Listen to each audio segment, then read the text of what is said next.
اعوذ باللہ من الشیطان الرجیم بسم اللہ الرحمن الرحیم۔ السلام علیکم۔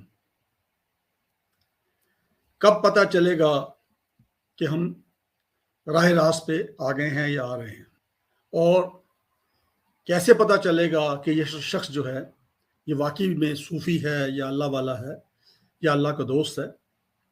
یہ کیسے پتہ چلے گا؟ اچھا، اس میں سم ٹائمز یہ ہے کہ لوگوں کے یہ سوال آتا ہے کیونکہ وہ اپنے بارے میں ذرا زیادہ فکر مند ہوتے ہیں، اور ہونا بھی چاہیے۔ اس میں سب سے پہلے ہر انسان کو وہاں نفسا نفسی کا عالم ہوگا، ہر ایک کو اپنی پڑی ہوگی، اور کہتے ہیں کوئی کسی کو مدد نہیں کرے گا اس وقت۔ تو یہ اپنا فکر ہونا ہی چاہیے۔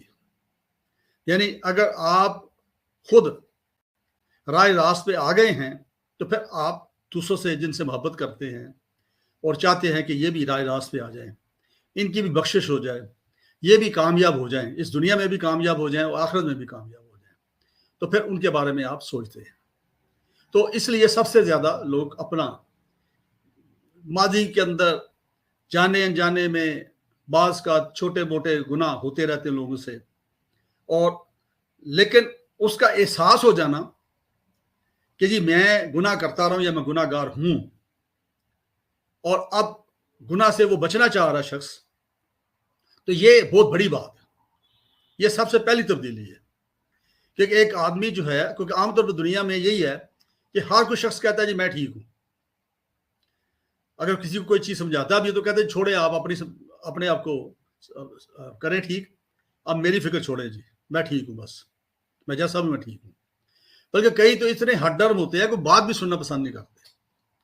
تو اگر کوئی شخص یہ کہتا ہے کہ جی میں کیسے ٹھیک ہو جاؤں، یا پچھلے جو میں نے گناہ کیے تھے کیا وہ معاف ہو جائیں گے، اس کو یہ فکر لاحق ہو، تو یہ ایک پوزیٹو علامت ہے، بڑی اچھی علامت ہے۔ اور میں کہا کرتا ہوں جیسے کہ اس کو مبارک ہو کہ اس نے سیدھے رستے کی طرف آنے کا اس کے اندر سے ایک دل جو ہے وہ پیدا ہونی شروع ہو گئی ہے۔ وہ برا ہے پہلی چیز، یا برائیاں کرتا رہا ہے، اور اب وہ برائیوں سے تائب ہونا چاہتا ہے اور اپنے آپ کو سدھارنا چاہتا ہے۔ اب اس میں جو نشانیاں ہیں وہ کیا ہے؟ وہ کوئی شخص صوفی بن ہی نہیں سکتا جن کے اندر یہ تین نشانیاں نہ ہوں۔ ایسینشلز ہیں، انگلش میں اس کو کہیں گے۔ These are three essentials which are required to be a successful man۔ اپنے اندر خامیاں نظر آنی شروع ہو جانا۔ اب جو شخص آپ کے پاس آتا ہے اور وہ کہتا ہے جی کہ مجھ سے خطائیں ہوتی رہی ہیں، غلطیاں ہوتی رہی ہیں، اور آئندہ مجھے ڈر ہے کہ مجھ سے خطائیں نہ ہوتی رہیں، تو میں سلجھنا چاہتا ہوں، اس سے نکلنا چاہتا ہوں، میں سنبھلنا چاہتا ہوں، میں اللہ کے رستے پہ، اللہ کے نبی کے رستے پہ چلنا چاہتا ہوں، تو یہ پہلی نشانی ہے کہ اس کو اپنے عیب نظر آنے شروع ہیں۔ اب اگر اس کو وہ سمجھتا کہ میرے اندر کوئی عیب نہیں ہے، تو ظاہر بات پھر اس کو ترک نہیں کریں گے آپ۔ جب تک آپ کسی ایک عادت کو یا کسی اپنے ایک عمل کو برا نہیں سمجھیں گے، عیب نہیں سمجھیں گے، برائی نہیں سمجھیں گے، اس تک اس کو آپ ترک نہیں کر سکتے، کیونکہ پھر آپ اس کے ترک کرنے کے لیے ایفرٹ نہیں کریں گے، کوشش نہیں کریں گے۔ تو اس لیے اگر اپنے اندر عیب نظر آنے شروع ہو جائیں، مجھے پتہ چل جائے کہ امتیاز تمہارے اندر یہ خامیاں رہی ہیں اور ابھی بھی ہیں، تو یہ پہلی علامت ہے جو کہ اچھی علامت ہے کہ مجھے پتہ چل رہا ہے کہ میرے اندر یہ برائیاں ہیں، یہ خامیاں ہیں یا پاس میں رہی ہیں۔ تو پہلی نشانی تو یہ ہے جی، جو اللہ کے رستے پہ آ رہا شخص یا اللہ کے رستے پہ چلنا چاہتا ہے اور الٹیمیٹلی ہو سکتا ہے کسی سٹیج پہ وہ صوفی ہو جائے، تو وہ سیلف اکاؤنٹیبلٹی شروع کر دیتا ہے۔ اس کو انگلش میں ہم سیلف اکاؤنٹیبلٹی کہیں گے۔ وہ اس کو یاد کر کے پچھتاتا ہے، اس کو دکھ ہوتا ہے کہ میں نے یہ فلاں وقت پہ فلاں بندے کے ساتھ زیادتی کی، فلاں کو دکھ پہنچایا، والدین کو دکھ پہنچایا، اپنے بہن بھائیوں کو دکھ پہنچایا، اپنے کلاس فیلوز کو، اپنے کولیگز کو، اپنے جو پروفیشنل فیلوز ہیں ان کو، اہل محلہ کو، تو وہ اس پہ دکھی ہوتا ہے۔ جب دکھی ہوتا ہے تو اس کے اندر درد پیدا ہوتا ہے۔ اب درد کو کس کے پاس لے کے جائے؟ دنیا والوں کے پاس لے کے جائیں گے تو کچھ لوگ جو آپ کے ساتھ مخلص ہیں وہ آپ کا درد جو ہے سن کے آپ کی مدد کریں گے, آپ کو تسلی دیں گے, تشبیہ کریں گے. لیکن جو آپ کے صحیح معنی میں دوست نہیں ہیں, وہ کیا کریں گے؟ وہ آپ کا مذاق اڑائیں گے, آپ کے سامنے نہیں, آپ دل میں مذاق اڑائیں گے. ٹھیک ہے, تو پھر اس وقت آپ کو کام آئے گا وہ شخص جو آپ کا روحانی استاد ہے. آپ اس کے سامنے جا کے اس کو اپنی ہر چیز بتا سکتے ہیں, اور وہ آپ کا, آپ کہہ لیں کسٹوڈین ہے آپ کے سیکرٹس کا. جو استاد ہوتا ہے, جو صحیح معنی میں استاد ہوتا ہے, وہ آپ کے رازوں کو راز رکھتا ہے, ان کا فائدہ نہیں اٹھاتا, اور ان کو ڈسیمینیٹ نہیں کرتا لوگوں میں پھیلاتا نہیں ہے, بلکہ پردہ ڈالتا اس کو. تو پہلی خوبی یا پہلی علامت یہ ہے کسی شخص کے اچھائی کی طرف آنے کی یا اچھا ہونے کی, کہ اس کے اندر اس کا اپنے عیب نظر آنے ہو جاتے ہیں. اب ایک ہوتا ہے دین سیکھنا, دین کا علم حاصل کرنا. وہ مدارس میں بھی لوگ جا کے کرتے ہیں, مسجدوں میں بھی تعلیم لیتے ہیں, اپنے طور پہ بھی پڑھتے شرتے ہیں, اسٹڈی کرتے ہیں, علم سیکھ لیتے ہیں. ان کو پتہ چل جاتا ہے کہ حدیث کیا ہے, قرآن پاک کیا کہتا ہے, یہ سارا ان کو وہ سیکھ لیتے ہیں. اس کو ادارے کھلے ہوئے جو کہ یہ کام کر رہے ہیں, بڑا اچھا کام کر رہے ہیں وہ, کہ وہ دین کی تعلیم دیتے ہیں. اب دین کی سمجھ آ جائے. علم اور سمجھ میں فرق ہے. جیسے ہوتا ہے نا, دیکھنا اور مشاہدہ کرنا, اس میں فرق ہے. دیکھنا ہوتا ہے سطحی, آپ دیکھتے ہیں, کسی بھی طرف دیکھ لیتے ہیں, لیکن وہ جو آپ نے دیکھا ہوتا ہے وہ آپ کو یاد نہیں رہتا اکثر, تا وقت اس کے اندر کوئی انیوژل کوئی بات ہوئی ہو جو آپ کے مائنڈ کے بیک اپ پہ رہ جائے. ادروائز آپ سارا دن ٹریول کرتے ہیں, آتے جاتے ہیں, لوگوں کو ملتے ہیں, تو کئی لوگوں کو دیکھتے ہیں, کئی گاڑیاں دیکھتے ہیں آپ, لیکن بعد میں اگر وہ آپ کو وہی گاڑی آپ کے سامنے سے گزرے, وہی شخص آپ کے سامنے سے گزرے, آپ کو یاد نہیں ہوتا کہ میں اس کو پہلے مل چکا ہوں. ایک ہوتا ہے کسی کو ان ڈیٹیل دیکھنا, مائنیوٹلی, کسی سچویشن کو یا کسی شخص کو غور سے دیکھنا. اچھا, اس کو کہتے ہیں مشاہدہ کرنا. یعنی اب وہ دیکھا جا رہا ہے کیسے, اینالیٹیکلی, تجزیاتی انداز سے. ٹھیک ہے نا. تو جب تجزیاتی انداز سے آپ کسی کو دیکھتے ہیں تو آپ اس کے خوبیاں بھی دیکھ رہے ہوتے ہیں, اس کے اندر خامیاں بھی آپ کو نظر آ رہی ہوتی ہیں, اور آپ ان ڈیٹیل اس کو مائنیوٹلی دیکھ رہے ہوتے ہیں. تو یہ کیا ہوتا ہے اس میں پھر کیا ہے کہ اس کو کہتے ہیں مشاہدہ. اچھا, وہ یاد رہتا ہے. آپ ایک کسی شخص کا انٹرویو کرتے ہیں تو آپ اس سے پوری توجہ کے ساتھ اس سے گپ شپ لگاتے ہیں, تو وہ پھر بھی چند دنوں بعد اگر آپ کو ملے تو آپ کو وہ یاد رہ سکتا ہے, کیونکہ آپ نے اس کا مشاہدہ کیا تھا. آپ نے دیکھا تھا اس نے کپڑے کیسے پہنے ہوئے ہیں, یہ بولتا کیسے ہے, اس کا بولنے کا انداز جو ہے کتنا ڈیسنٹ ہے, کتنا ریسپیکٹیبل ہے, یا کتنا اجٹ پن ہے اس کے اندر. یہ چیز جو ہے آپ کو, یا پھر کوئی انیوژل چیز آپ کو نظر آ جائے کہیں, یعنی کسی عام ایک ڈیسنٹ سوسائٹی کے اندر کوئی ایک شخص جو ہے اس طرح کا لباس پہن کے پھر رہا ہو جو کہ اچھا نہ لگے, بہت ہی کلرفل لباس پہنا ہوا ہے, جو سوسائٹی جو ہے اس کی سوشل جو پالیسی ہے یا پبلک پالیسی ہے اس کو میچ نہ کرتا ہو, تو وہ آپ کو یاد رہ جائے گا, کیونکہ آپ نے اس کا مشاہدہ کیا, غور سے دیکھا تھا آپ نے اسے. تو اس طریقے سے مشاہدہ کا مطلب کہ ڈیٹیل میں دیکھنا. تو جب آپ جو ہیں, آپ کو دین کا علم تو آپ کے پاس ہے, لیکن دین کی جب سمجھ آ جائے, سمجھ کیا مشاہدہ, اینالیٹیکلی, کہ جی اللہ سبحانہ تعالیٰ نے کہا جی 5 وقت نمازیں پڑھیں, قرآن پاک میں بار بار ذکر ہے. اب کیوں کہا گیا, منطق کیا ہے, لاجک کیا ہے اس کی, یہ ہے سمجھ اس کی. اگر آپ کو اس کی سمجھ آ جائے کہ 5 وقت نمازیں کیوں فرض کی گئیں, اس کے کیا اثرات ہوں گے, اس کے کیا فائدے ہوں گے, ہمارے کریکٹر کے اوپر کیا اثرات مرتب ہوں گے, تو یہ ہے اس کی سمجھ آنا. پھر کہا گیا جی قرآن پاک کو آپ بامعنی پڑھیں, اس کی تفاسیر پڑھیں. یعنی قرآن پاک میں اگر سمپل نریشن ہے اس کی, اگر کہا جائے تو ہمارے ہاں لاکھوں لوگ جو ہے روزانہ قرآن پاک سنتے بھی ہیں, ان کا ترجمہ بھی سنتے ہیں, لیکن سنتے ہیں بس, کچھ کوئی باتیں یاد رہ جاتی, کوئی نہیں جاتی.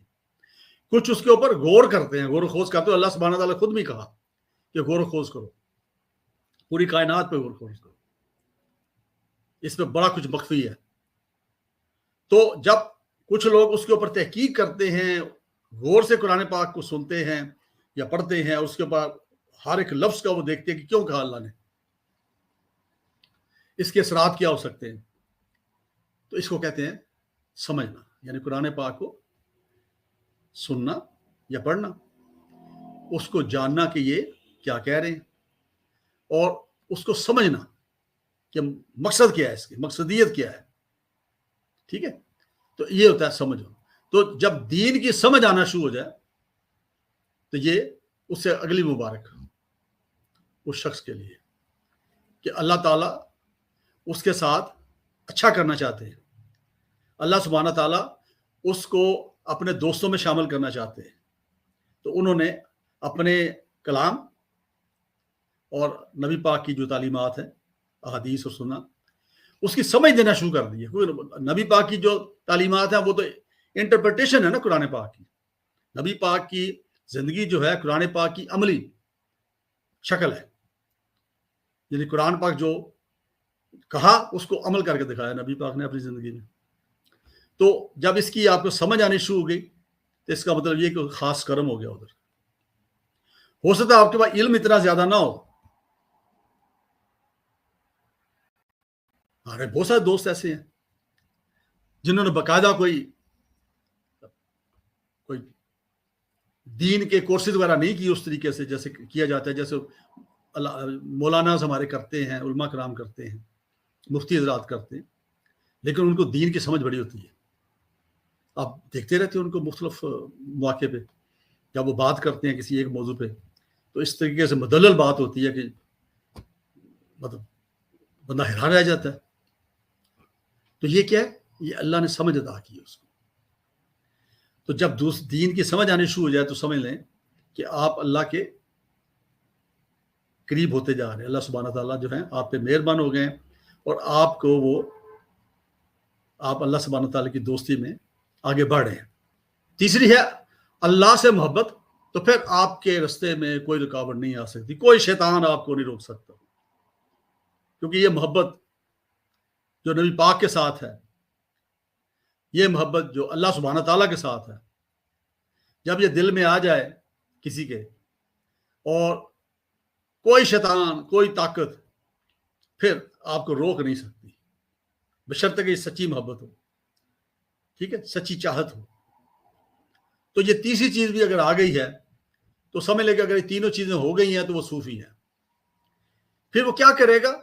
وہ ہر قدم اٹھاتے وقت سوچے گا کہ اللہ سبحانہ تعالیٰ جو ہیں اس معاملے میں کیا چاہتے ہیں کہ میں کیا کروں، یعنی ہر قدم اس کا بڑا نپاتلا ہوگا، کیلکولیٹو ہوگا۔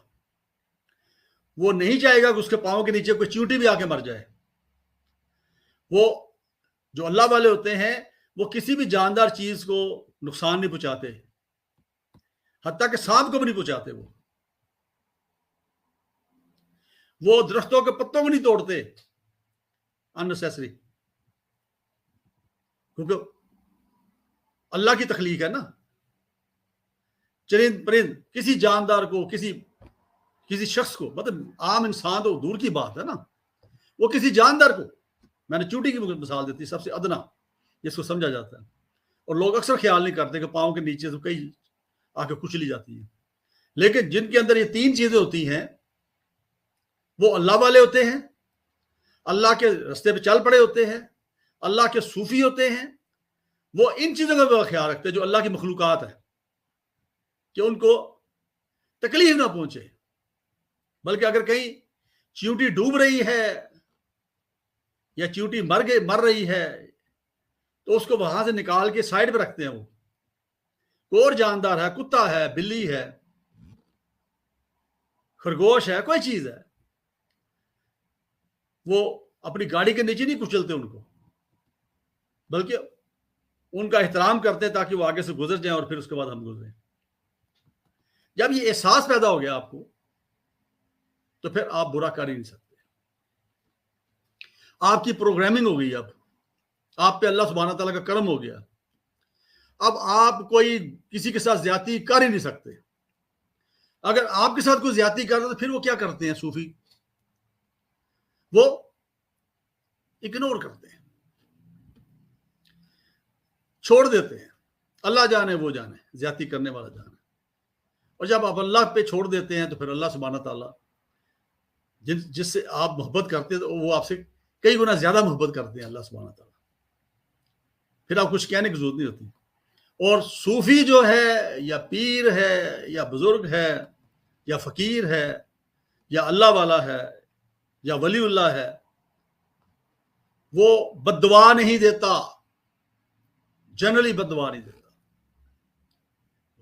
وجہ مثال ہمارے پاس حضرت محمد صلی اللہ علیہ وسلم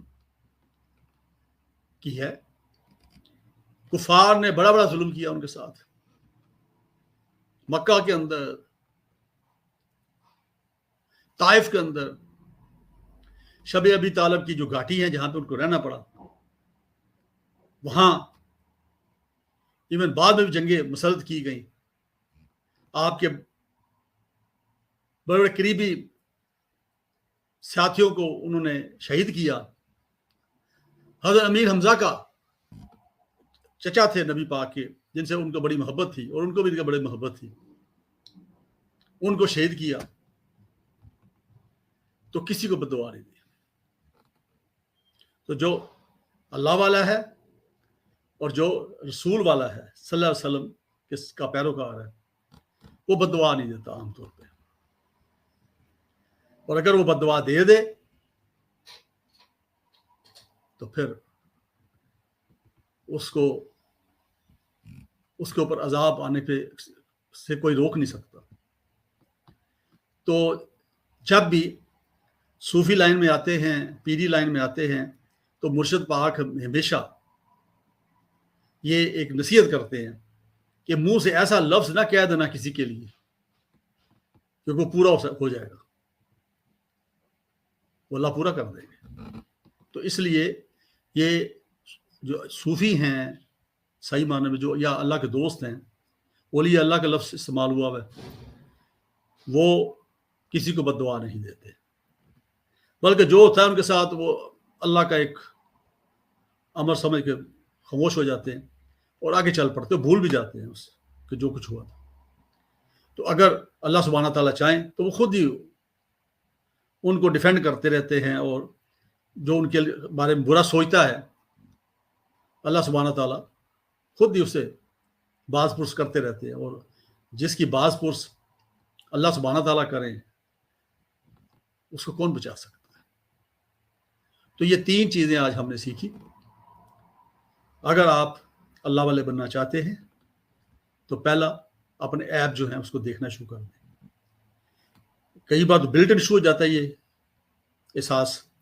کئی بار میں کہا کرتا ہوں, میرے اور دوست بھی کہتے ہیں, ہمارے اور بزرگان بھی کہتے رہے ہیں کہ جب بھی ٹائم ملے, فرصت ہو, تو سوچے کہ آج آپ نے کس کے ساتھ کیا کیا.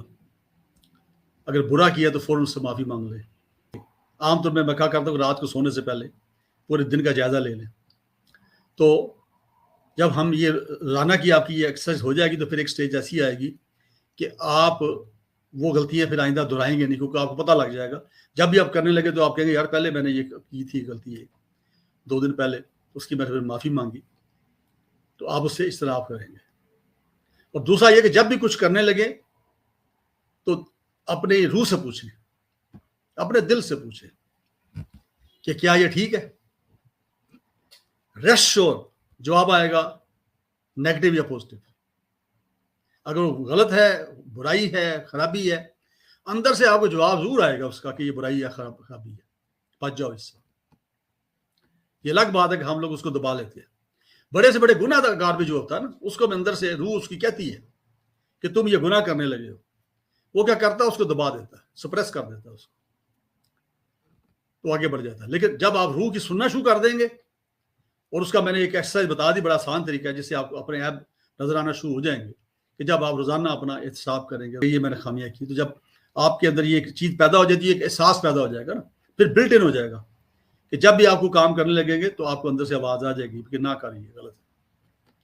تو پھر آٹومیٹکلی یہی چیز ہم بتاتے ہیں نا، ہمارے پاس جو لوگ آتے ہیں، روحانی استاد کا یہی کام ہے نا کہ روح کے ساتھ کیسے رابطہ کرنا ہے. اس کے اوپر میری بہت سارے بیانات پڑے ہیں یوٹیوب کے اندر.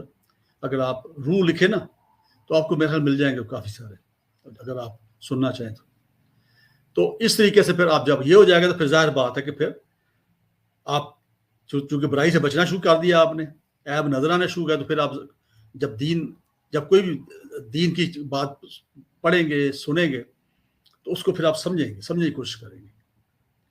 تو جب آپ سمجھ جائیں گے تو پھر اس کے اوپر عمل کرنا آسان ہو جاتا ہے.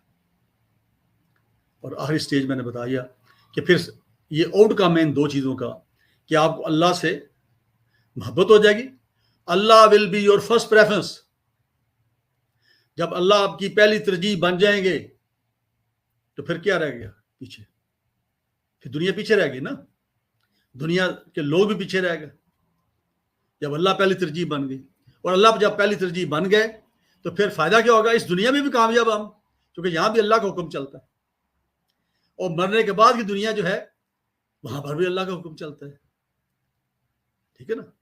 سب چیزوں کو فنا ہے، لیکن اللہ سبحانہ تعالیٰ ہوں گے ہر جگہ، ان سے محبت آ جائے گی. اور پھر مرشد سے محبت سے مراد یہ ہے کہ مرشد سے جب آپ کو محبت ہوگی تو آپ جو ہیں مرشد کی کئی باتوں پہ عمل بھی کریں گے اور آپ ان سے فیض بھی حاصل کر سکیں گے.